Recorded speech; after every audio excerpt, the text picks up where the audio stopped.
Good morning, YouTube. How you doing? I'm going to do 5 minutes on Marc Faber. As Dr. Dale Judy, a gentleman I had, was a professor of mine in 1982, used to say, he said, tell him what you're going to tell him, then tell him, and then tell him what you told him.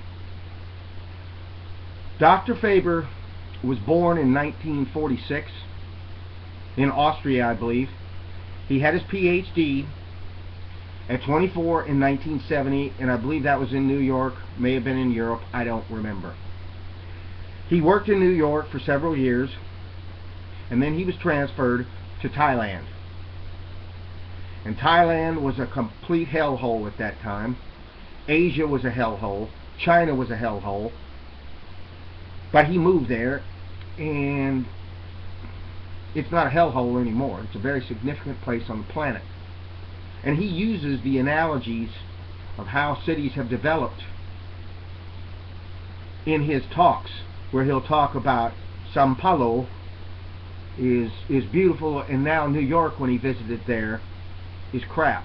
I'm not saying New York is crap. I'm just saying that's kind of what he says. So he uses a lot of analogies. He uses a lot of personal observations. A survey of one. But I mean, if a gentleman flies 300 times a year and he goes to cities all over, and he's been flying for 30 years at 300 something times a year, I hadn't done the math, but that's a lot of samples. That's a lot of data points. So that's significant in a statistical way.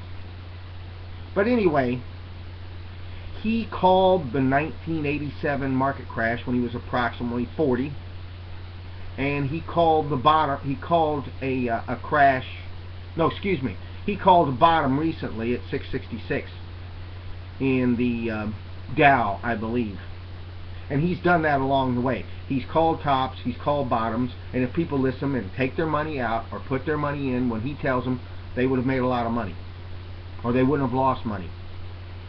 So as a smart fella said, you know, holding on to your money sometimes is better than making money. I don't think that's exactly right, but that's pretty much the gist of it. So anyway, this guy is very humble. When he goes on an interview, they'll say, thanks for coming on, Dr. Doom, Gloom, Boom, Doom Report. That's his website. And he'll always say something to the nature of, thanks for having me. At the end, he's always humble. Even when he insults presidential candidates or presidents, he kind of makes a joke out of it, and he'll kind of apologize that he's about to say. He's not mean, he's not spiteful, he's humble. But the guy's brilliant. No question about it. It's weird that he's from Austria, and he's an Austrian economist. He's in the tradition of Ludwig von Mises, Friedrich Hayek, Thomas Sowell. I mean, some really smart guys. What we'd associate with the Ron Paul movement as far as Austrian economics as opposed to Keynesianism. They kind of like believe in letting the patient go. They kind of believe in benign neglect as far as in the medical. Don't do harm. Just let the market forces work and it'll all work out. And that's pretty much what he advocates. But he's also very practical. He's different from a lot of these people who say the crash is coming, we're doomed, things suck. He's gonna tell you what, if he thought 2 years from now the whole world would end, he would just tell people how to invest their money today and what to do. He said for Southern people to buy real estate in the South. It's low.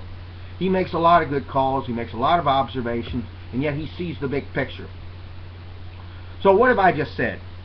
So I'm saying that Dr. Faber is a very smart man. He has visionary calls that have to do with things that have went on for hundreds of years, and he makes calls about things that are going to help happen recently. So he's someone that you should spend some time with. Google him and learn about him. You will learn, you will profit by Dr. Faber. No question about it. Bye-bye.